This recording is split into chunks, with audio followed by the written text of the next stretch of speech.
Hello friends, तो आज चलते हैं माँ के 9 रूपों से मिलने। प्रथम माँ शैलपुत्री। यह पर्वतराज हिमालय की पुत्री हैं। यह नंदी बैल में सवार हैं। इनके दाहिने हाथ में त्रिशूल और बाएं हाथ में कमल का फूल सुशोभित है। यह माँ का अत्यंत शांत और दयालु स्वरूप है। द्वितीय माँ ब्रह्मचारिणी। यह तपस्या का प्रतीक हैं। इनके दाहिने हाथ में जप की माला और बाएं हाथ में कमंडल है। माता ने भगवान शिव को पति रूप में पाने के लिए घोर तपस्या की थी। यह ज्ञान, तप और वैराग्य की देवी हैं। तृतीय माँ चंद्रघंटा। इनके मस्तक पर घंटे के आकार का अर्धचंद्र सुशोभित है। इन्हें राक्षसों का नाश करने वाली और भक्तों की रक्षक के रूप में पूजा जाता है। चौथी माँ कुष्मांडा। यह माना जाता है कि इन्होंने अपनी मंद मुस्कान से इस ब्रह्मांड की रचना की थी। यह सिंह पर सवार होती हैं। इन्हें 8 भुजाओं वाली देवी भी कहा जाता है। पांचवी माँ स्कंद माता।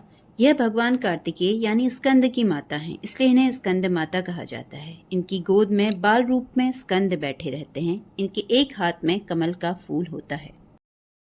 छठी माँ कात्यायनी। इन्हें ऋषि कात्यायन की पुत्री के रूप में पूजा जाता है। इन्हें सिंह पर सवार दिखाया गया है। इनके दाहिने हाथ में अभय मुद्रा और वर मुद्रा होती है और बाएं हाथों में कमल और तलवार होती है। सातवीं माँ कालरात्रि। यह रूप अंधकार और अज्ञान का नाश करने वाला है। यह माँ का सबसे भयानक लेकिन अत्यंत शुभ फलदायी रूप है। माँ गधे पर सवार हैं। उनके केश खुले और बिखरे हुए हैं और उनका रंग गहरे काले रंग का है। माँ अपने हाथों में तलवार, त्रिशूल और अन्य अस्त्र धारण करती हैं।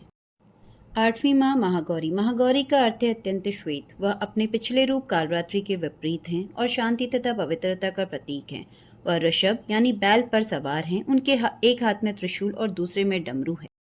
नवीं माँ सिद्धिदात्री। सिद्धिदात्री का अर्थ है सिद्धियों को प्रदान करने वाली। वह सभी इच्छाओं को पूरा करती हैं।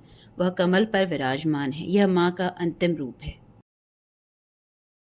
Thank you for watching. माँ दुर्गा आपकी सारी मनोकामनाओं को पूरा करें। अगर आपको वीडियो अच्छा लगा तो please like, share and subscribe the channel and comment करके भी बताइएगा।